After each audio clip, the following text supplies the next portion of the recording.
So hello students, मैं कनिष्का, आप सभी की स्पेशल एजुकेशन की मेंटोर।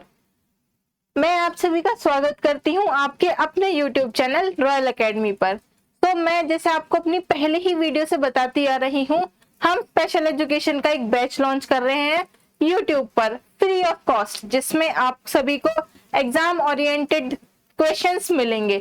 तो स्टार्ट करेंगे, चलो स्टार्ट करते हैं। आज पहली क्लास में हम बात करते हैं इंडेक्स के बारे में। क्या इंडेक्स आता है स्पेशल एजुकेशन में, वो हम बात करेंगे। क्या सिलेबस है, कितना आएगा, वो केवीएस, आपको पता है केवीएस तुरंत की तुरंत सिलेबस देता है, लेकिन जो हमारे पास अभी अवेलेबल है हम उसको लेकर डिस्कस करेंगे। फर्स्ट आज पहली क्लास में इंडेक्स सिलेबस ही डिस्कस करेंगे, उसके बाद आगे हम देखेंगे। तो चलिए स्टार्ट करते हैं। फर्स्ट, ये स्पेशल एजुकेशन में दो पार्ट होते हैं। पहले मैं आपको एक और चीज बता देती हूँ। स्पेशल एजुकेशन में दो पार्ट होते हैं, एक तो होता है स्पेशल एजुकेशन और दूसरा होता है सीडीपी। स्पेशल एजुकेशन के बच्चों को दोनों पार्ट करने होते हैं। यहाँ पे एक और है स्पेशल एजुकेशन बच्चों के लिए जो नॉर्मल है, जिनको सिर्फ पीआरटी की तैयारी करनी है। उनको हिंदी पढ़ना है, इंग्लिश पढ़ना है, मैथ्स है, और जो आपके जर्नल पेपर के और सीडीपी आपको ये पढ़ना है। लेकिन जो स्पेशल एजुकेशन के बच्चे हैं उनको, अगर नॉर्मल बच्चों को 2 क्लासेस लेनी है ना, तो उनको 4 लेनी पड़ेंगी, क्योंकि उनके पास एक एक्स्ट्रा सब्जेक्ट है स्पेशल एजुकेशन, जो आपके लिए मैंडेटरी है। अब सीट चाहिए तो कुछ तो ज्यादा करना ही पड़ेगा। अब कुछ पाने के लिए कुछ खोना तो पड़ता ही है। चलो, जैसा कि मैं आपको बता रही थी, आज हम इंडेक्स के बारे में बात करेंगे। पहले इसकी बात कर लेते हैं। स्पेशल एजुकेशन के जितने भी टॉपिक हैं और सीडीपी के इसमें जितने भी टॉपिक हैं, मैं आपको यहाँ पे समझाऊंगी। और आज हम जो इंडेक्स है उसके बारे में बात करें तो एक एक करके मैं सारे टॉपिक अभी आपको दिखा देती हूँ कि हम आगे आने वाली क्लासेस में क्या पढ़ने वाले हैं। तो चलिए स्टार्ट करते हैं। पहला topic, historical representation of special education. Indian history में नॉर्मल स्पेशल एजुकेशन की जो भी हिस्ट्री होने वाली है वो हम इसके अंदर पढ़ेंगे। दूसरा है history of special education in India. India के अंदर स्पेशल एजुकेशन कब स्टार्ट हुई, किस ईयर में स्टार्ट हुई, किसने स्टार्ट करी, हम इस टॉपिक के अंदर सब कुछ पढ़ने वाले हैं, जो भी होगा। अब नेक्स्ट टॉपिक पे आते हैं। नेक्स्ट टॉपिक है act of disability field in India. India के अंदर जितने भी अभी तक डिसेबिलिटी को लेकर एक्ट बने हैं, जैसे कि पीडब्ल्यूडी एक्ट है, आरपीडब्ल्यूडी एक्ट है, आरटीई है, जितने भी इनके अंदर डिसेबिलिटीज हैं और जो भी एक्ट जिस भी ईयर में बने हैं वो हम इसके अंदर पढ़ेंगे। सारे एक्ट्स के बारे में जब हम इसको डिटेल में पढ़ेंगे आपको एक छोटी छोटी जानकारी भी दी जाएगी इसी टॉपिक के अंदर। फोर्थ टॉपिक है हमारा विजुअली इम्पेयरमेंट। इस जितने भी टॉपिक हैं हम उनको जब एक्सप्लेन करेंगे बाद में, उन सभी के अंदर इनके टाइप्स, इनके कॉजेज, प्रिकॉशन, सब कुछ हम उसी के अंदर डिस्कस करेंगे। फिफ्थ टॉपिक है हियरिंग इम्पेयरमेंट। इसके अंदर भी हियरिंग इम्पेयरमेंट, जैसे आप सभी को पता होगा हियरिंग इम्पेयरमेंट क्या होता है, जो सुनने में दिक्कत होती है उसको बोलते हैं हियरिंग इम्पेयरमेंट। सिक्स टॉपिक है इंटेलेक्चुअल डिसेबिलिटी, जिसको आज पहले हम एमआर के नाम से भी जानते थे, मेंटली रिटार्डेशन, जिसका भी नाम चेंज करके इंटेलेक्चुअल डिसेबिलिटी कर दिया गया है।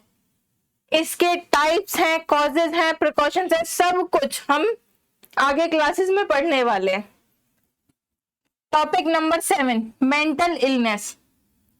इस मेंटल इलनेस के बारे में जब आगे पढ़ेंगे उतने तक मैं आपको एक क्वेश्चन दे रही हूँ, उसका होमवर्क है आपके पास। क्या एंजाइटी कोई बीमारी है? आप इसके बारे में जितना हो सके उतना जानकारी जरूर निकाल के आए। जब हम ये टॉपिक करेंगे मैं इसके बारे में जरूर याद रखूंगी। याद रखना, क्या एंजाइटी कोई बीमारी है या नहीं? आप सभी को क्या लगता है जरूर बताना। आगे बढ़ते हैं। Specific learning disability. Learning disability आप सभी को पता है, कुछ बच्चे होते हैं जिनके पास लर्निंग नहीं हो पाती है ठीक से, बट हमारी जो सोसाइटी है वो क्या करती है, उन बच्चों को कहती है पढ़ता नहीं है, इसको समझ नहीं आता है, बट उन्हें नहीं पता कि वो कर नहीं सकते। आप उन्हें प्यार से समझाओगे जब भी वो कर सकते हैं। डिसेबिलिटी तो बहुत ऐसी है कि आज के टाइम पे लोग थोड़ा बहुत समझना स्टार्ट कर चुके हैं, लेकिन बहुत लोग ये नहीं जानते कि बच्चों के अंदर क्या बीमारी है। तो आप सभी ने स्पेशल एजुकेशन पढ़ी है, तो मैं तो यही कहना चाहूंगी, अगर आपके आसपास कोई बच्चा भी ऐसा दिखाई देता है तो उसको सपोर्ट करें यार।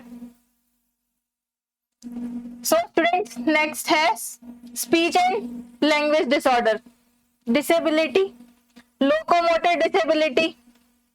जानते हैं आप लोकोमोटर डिसेबिलिटी के बारे में? मोटर्स जिनके काम नहीं करते, उसी में आती है cerebral palsy, muscle dystrophy. Muscle dystrophy में क्या होता है मैं आपको भी थोड़ा सा समझा देती हूँ हर टॉपिक के बारे में, जैसे कि मैं बताती हुई आ रही हूँ। मसल डिस्ट्रॉफी में बेसिकली आपकी जो पोस्चर होता है उठने का, बैठने का, वो थोड़ा सा डिस्टर्ब होता है। इसमें आपकी मसल्स इधर उधर हो जाती हैं, जिसकी वजह से आपका बैठने का और उठने का पोस्चर खराब होता है। सेकंड है ऑटिज्म, उसके बाद है ऑटिज्म स्पेक्ट्रम डिसऑर्डर। ऑटिज्म के अंदर आप देखोगे, ऑटिज्म के अंदर ना बच्चा बिल्कुल किसी से बात नहीं करना चाहता, वो अपने में रहता है। मतलब आप बच्चे को देखोगे कि वो आपके साथ बिल्कुल भी आई कांटेक्ट नहीं करेगा, किसी से बात नहीं करेगा, सोशलाइज नहीं होगा बच्चा बिल्कुल भी। आगे चलते हैं लेप्रोसी क्योट, इसको बोलते हैं कुष्ठ रोग।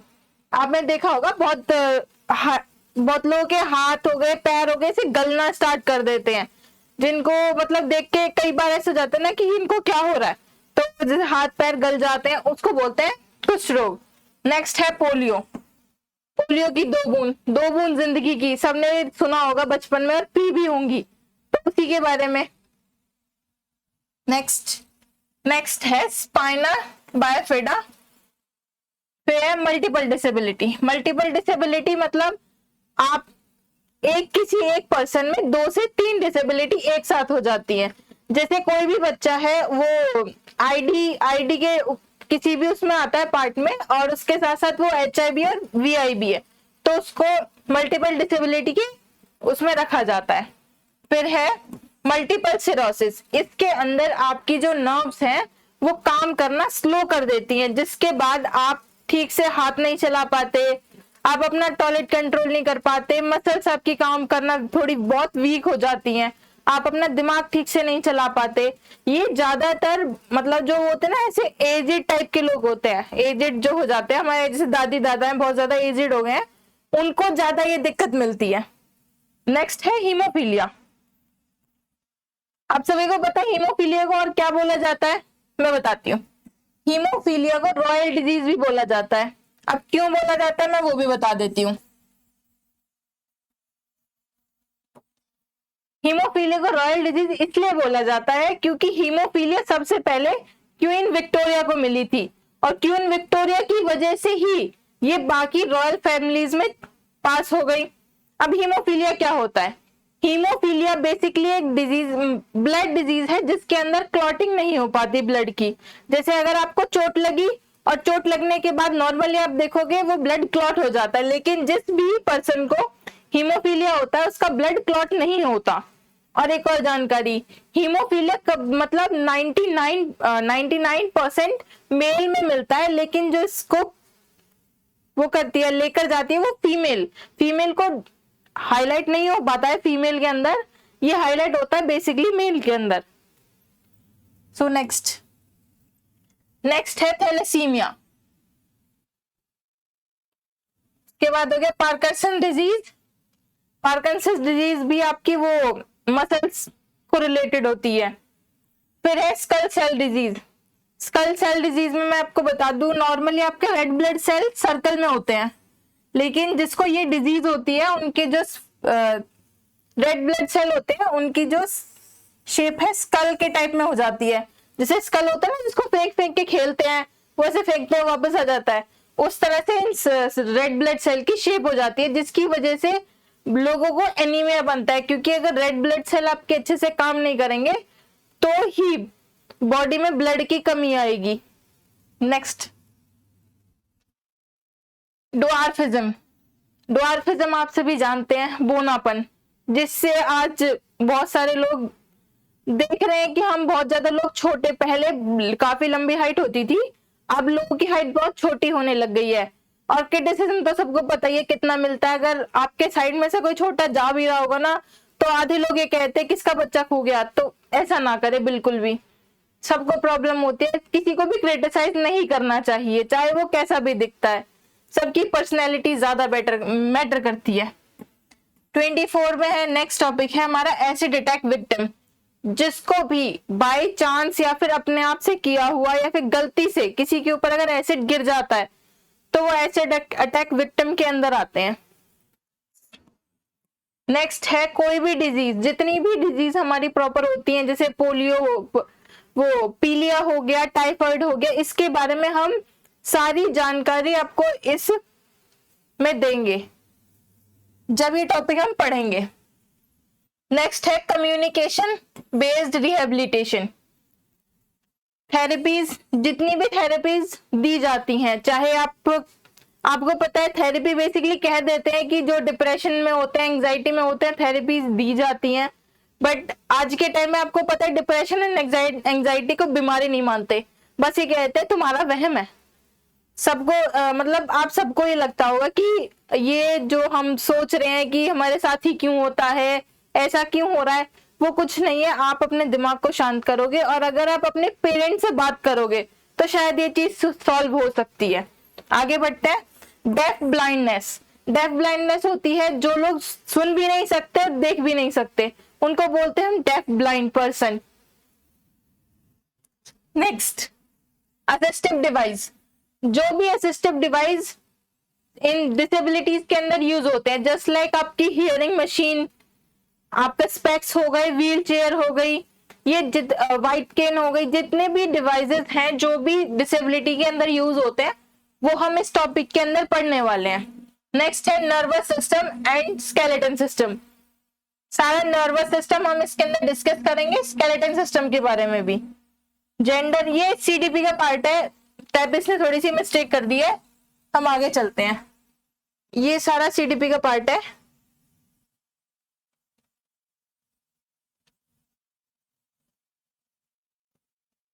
यहां से हमारी स्टार्ट होती है सीडीपी। अभी इससे पहले जितने भी मैंने आपको टॉपिक बताए हैं वो सारे स्पेशल एजुकेशन के हैं, इसके आगे हमारी सीडीपी स्टार्ट होती है। तो आइए हम सीडीपी के एक बार इंडेक्स भी थोड़ा वो कर लेते हैं। History of school and psychology. School of psychology, इसमें हम साइकोलॉजी के बारे में पढ़ेंगे कि बच्चों को एज ए साइकोलॉजिस्ट हम बच्चों को कैसे समझ सकते हैं, उनकी प्रॉब्लम्स कैसे समझ सकते हैं। अगर आप बच्चे की प्रॉब्लम नहीं समझ सकते ना तो आप क्या ही टीचर बनोगे। मैं लिटरली कह रही हूँ, अगर आपको कोई भी नहीं समझता ना, आपको ये लगता है कि मुझे कोई भी नहीं समझता, तो ना बिल्कुल शांत होकर अपने टीचर से बात करना आराम से, चाहे आप छोटे हो चाहे आप बड़े हो। मैं ये कह रही हूँ कि आप बहुत खुश होगे। एक टीचर एक ऐसा, पेरेंट्स के बाद टीचर एक ऐसा इंसान है जिसके ऊपर आप आंख बंद करके विश्वास कर सकते हो और वो आपकी प्रॉब्लम जरूर समझेगा। नेक्स्ट है ग्रोथ एंड डेवलपमेंट। वृद्धि एंड विकास। वृद्धि और विकास के बारे में आपको पता ही होगा, थोड़ा बहुत तो सबने पढ़ा होगा, उसके बाद हम अपने आप करा देंगे। वैसे क्लास लगाई किस लिए रहे हैं, ताकि जो थोड़ा बहुत हमें जानकारी है उसको हम और बढ़ा सके और एक एक सीट अपनी परमानेंट टीचर की पोस्ट पे रख सके। Heredity and evolution. हेरिडिटी आपका नर्चर, इवोल्यूशन एनवायरमेंट आपका नेचर। नेचर एंड नर्चर के बारे में हम इसके अंदर बात करेंगे। एनवायरमेंट जो आपके आसपास हो रहा है, हेरिडिटी जो आपको अपने पेरेंट्स के थ्रू मिली है, चाहे आप छोटे हो चाहे आप बड़े हो, चाहे आप मोटे हो पतले हो, कैसे भी हो, वो आपको आपकी फैमिली की तरफ से मिला है। आप अच्छे हो या जैसा भी आपका नेचर है वो आपको आपकी फैमिली की तरफ से मिला है, तो वो आपको एक्सेप्ट करना पड़ेगा। और एनवायरमेंट की बात तो वो उसको आप चेंज कर सकते हो। नेक्स्ट है कॉग्निटिव डेवलपमेंट। जिसने भी कॉग्निटिव डेवलपमेंट की थ्योरी दी है उसको हम इसके अंदर पढ़ने वाले हैं। पियाजे दादा, इनके बारे में तो बहुत पढ़ा होगा आपने। ये स्पेलिंग गलत लिखी हुई है, मिस्टेक कर दी। पियाजे दादा, इनके बारे में तो बहुत पढ़ा होगा आपने, बहुत फेमस है ये लीव वाइगोस्की, ये भी बहुत फेमस है, मैंने भी बहुत पढ़ा है इनके बारे में। नेक्स्ट टॉपिक पे चलते हैं। Moral development.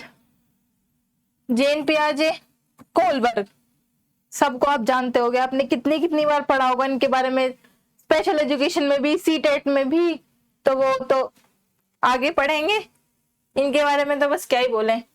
Social development, Erik Erikson. ये थ्योरीज हम जब क्लासेस स्टार्ट करेंगे तो ये सारी थ्योरीज आपको डिटेल में समझाई जाएंगी, तो दिक्कत ना करें। Language development, language and thoughts. Next है लर्निंग। लर्निंग बहुत जरूरी है। Classic conditioning, social learning, Orient conditioning. आगे पढ़ेंगे सबको, ये सब उसी के टॉपिक है, सबको आगे हम पढ़ेंगे जरूर। नेक्स्ट है सोशलाइजेशन, जो आज के टाइम में जरूरी तो है, बहुत जरूरी है। अगर सोशलाइजेशन आपको पता है, कोई भी बच्चा अगर वो सोशलाइज नहीं है तो शायद वो अपने अपने में डिप्रेस्ड भी हो सकता है।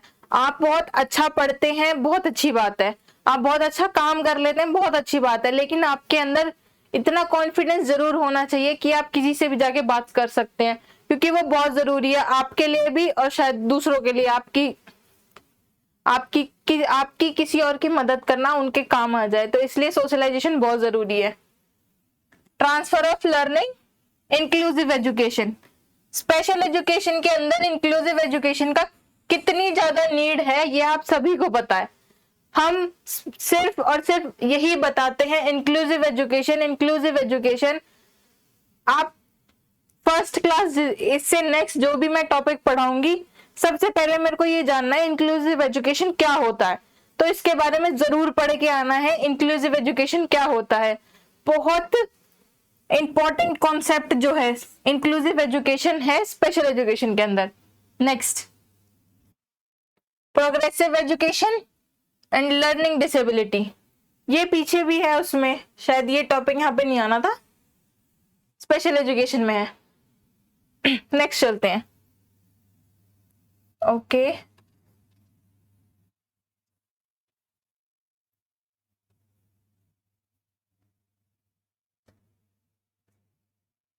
यहां से ये जेंडर हो गया। नेक्स्ट टॉपिक है सीडीपी का, इमोशंस। सबके अंदर होते हैं फीलिंग्स, इमोशंस बहुत जरूरी है। अगर इमोशन नहीं है तो इंसान रोबोट है, सही बात है ना। Next, memories, creativity, Bloom taxonomy. ये सारे टॉपिक्स याद रखना अच्छे से, हम आगे पढ़ने वाले हैं। तो असेसमेंट एंड इवोल्यूशन, जो कि आप सभी का किया जाता है स्कूल में, कॉलेजेस में। ये जो एग्जाम होते हैं ना, चाहे आप केवीएस का एग्जाम ले लो, आपके स्कूल के एग्जाम हो गए, बोर्ड के एग्जाम हो गए, सब असेसमेंट में आते हैं। सब असेसमेंट बहुत जरूरी है। किसी भी बच्चे का, किसी भी इंसान का असेसमेंट होना बहुत जरूरी है। अगर असेसमेंट नहीं होगा तो इंसान कुछ भी बिहेव करता जाएगा। असेसमेंट इसलिए किया जाता है ताकि इंसान एक परफेक्ट बिहेवियर रिप्रेजेंट करे। नेक्स्ट, पेरेंटिंग स्टाइल, साइको एनाटल theories, intelligence two factor theory, multiple intelligence theory. Multiple intelligence theory किसने दी थी बताओ, फिर मैं बताती हूँ। Primary mental abilities, Howard Gardner ने, याद होगा आपको, बहुत मेरी फेवरेट है multiple intelligent theory. Motivation, education policies and communication, Kothari commission, NCF, NEP 2020 and NCF 2025। CTET के लिए ये बहुत जरूरी है, और केवीएस इनके ऊपर एग्जाम बहुत पूछता है, बहुत, क्योंकि इतने सारे ये एनईपी, आरटीई, एनसीएफ, ये मतलब बच्चे को थोड़ा कंफ्यूज करने वाले होते ही हैं। अपने आपको ये इतनी अच्छी तरीके से पढ़ने हैं ताकि आप कोई भी क्वेश्चन आ जाए आपको कंफ्यूज नहीं होना। बस ये चीज आपको इतनी अच्छी तरीके से पढ़नी है। अगर आपको सीडीपी वैसे सबको पता है, सीडीपी में जहाँ बच्चा सही है वो आंसर ठीक है, लेकिन आपको सीडीपी में ये 5 टॉपिक, ये एनईपी, आरटी 2009, एनसीएफ 2005, और एक ये कोठारी कमीशन, और एनसीएफ 2022, ये आपको इतने कंपलसरी हैं कि आपको ऐसे याद करने हैं, अगर आपको कहीं से भी क्वेश्चन पूछ ले आप बस हाँ भाई ये तो आता है, ये इसका ये आंसर है, ऐसे याद होना चाहिए ये, क्योंकि अगर ये नहीं आता तो आपको सीडीपी में कुछ नहीं आता, मेरी मानो तो, मैं सच्ची कह रही हूँ। क्योंकि जब मैंने सीटेट दिया था एनसीएफ 2020 ये 2005 पे बहुत मैक्सिमम क्वेश्चन आए थे और मेरा ये टॉपिक थोड़ा सा वो रह गया था, बट हाँ मेरा सीटेट क्लियर हो गया था। टीचिंग एप्टीट्यूड, ये भी बहुत जरूरी है। Teaching aptitude, meaning of teaching, ये सारे लेवल्स हैं। टीचिंग लर्निंग मटेरियल है टीएलएम। आप सभी ने अपने हाथ से टीएलएम बनाए होंगे जब आपने स्पेशल एजुकेशन का कोर्स किया है, आपने आईईपी की फाइल भी बनाई होगी, तो उसको याद रखते हुए आप सभी को इसमें भी काम करना है कि आपने उसमें कौन से वो टूल्स, असेसमेंट टूल्स यूज किए थे, वो याद रखना जरूर। अगर आपने असेसमेंट टूल्स नहीं पढ़े हैं तो उसके आपको याद होगा, आपने जब फाइल बनाई थी उसमें आपने कुछ टूल्स यूज करे थे जिसमें आपने बच्चों का बिहेवियर चेक किया था, उन टूल्स के बारे में जरूर पढ़ना। आपको बुक मिलेगी एक टूल्स की, बहुत अच्छी बुक होती है, अगर मेरे पास होगी तो मैं अवेलेबल करा दूंगी पीडीएफ में। उसके अंदर सारे टूल्स लिखे होते हैं और उस टूल्स के अंदर कैसे वो टूल्स काम करते हैं किसी बच्चे को लेकर, वो भी बहुत दिया होता है। नेक्स्ट बढ़ते हैं।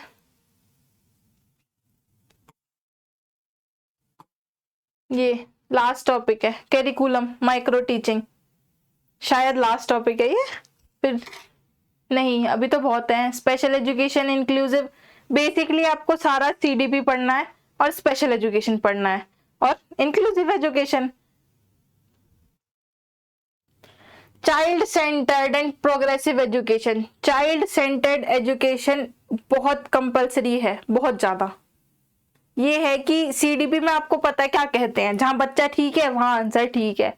चाइल्ड सेंटर्ड एजुकेशन हो आज के टाइम पे बहुत जरूरी है, क्योंकि जब पहले वो कहते हैं ना, हमारे पापा कहते हैं हम पहले इतनी दूर दूर पढ़ने जाते थे, आज के टाइम दूर दूर नहीं जाना पड़ता। वो कहते थे, अगर मेरे पापा कहते हैं कि जो नहीं पढ़ता उसके 4 थप्पड़ मारो नहीं पढ़ जाएगा, ऐसा नहीं होता। अगर कोई बच्चा नहीं पढ़ रहा है ना, तो आप पहले उसकी प्रॉब्लम समझोगे कि उसको क्या दिक्कत है, अगर उसे समझ नहीं आ रहा तो उसे समझाओ, अगर कुछ और दिक्कत है तो आप उससे बात करो। जब तक बच्चे का माइंड फ्रेश नहीं है वो नहीं पढ़ सकता। आपको भी पता होगा जब आप पढ़ने की कोशिश करते हो, आपके दिमाग में अगर कुछ चल रहा हो, अगर आप पढ़ने की कोशिश करते हो ना, थोड़ी दिक्कत होती है, तो पहले बच्चे को समझना है उसके बाद बच्चे को पढ़ाना है। सम इंपॉर्टेंट कॉन्सेप्ट्स, आगे बढ़ते हैं। खत्म, ये था हमारा सारा सीडीपी का सेशन भी और स्पेशल एजुकेशन का टॉपिक, ये थी आज की क्लास। मैंने आज आपसे जितने भी क्वेश्चन पूछे हैं, ध्यान है कौन कौन से पूछे हैं? ध्यान नहीं है तो मैं बता देती हूँ। पहला क्वेश्चन, क्या एंजाइटी कोई बीमारी है? आप सभी सोच रहे होंगे एंजाइटी ही क्यों पूछा, क्योंकि बेटा डिप्रेशन तो सब ये कह देते हैं कि डिप्रेशन, हाँ किसी को डिप्रेशन हो गया, पर किसी को ये नहीं पता एंजाइटी किसको कहते हैं। डिप्रेशन में तो लोग ये कह देते हैं हाँ वो किसी से बात नहीं करता है, यहाँ रहता है वहां रहता है, बस ये हो गया डिप्रेशन। और डिप्रेशन का मैं बताऊं, डिप्रेशन बहुत लोगों को हो जाता है कि हाँ ठीक है किसी ने कुछ कह दिया। आजकल के जो बच्चे उनको डिप्रेशन बहुत होता है, फेल हो गया डिप्रेशन हो गया। ये फेल होना, पास होना डिप्रेशन का कारण नहीं होता। ब्रेकअप हो गया डिप्रेशन हो गया। लोग लाइफ में आते हैं चले जाते हैं, आपको अपने ऊपर ध्यान देना है कि आप एकदम हेल्थी कैसे रहें। और एंजाइटी के बारे में जरूर पढ़ना, एंजाइटी के बारे में इसलिए पता करना जरूरी है कि आपको नहीं पता आपके आसपास के लोगों को एंजाइटी है या नहीं है, उसके बारे में जान करके जरूर करके आना। और दूसरा क्वेश्चन है इंक्लूसिव एजुकेशन, आती तो होगी ना इंक्लूसिव एजुकेशन, उसके बारे में भी जानकारी लेके आनी है। सो आज की क्लास हम यहीं खत्म करते हैं। So thank you so much.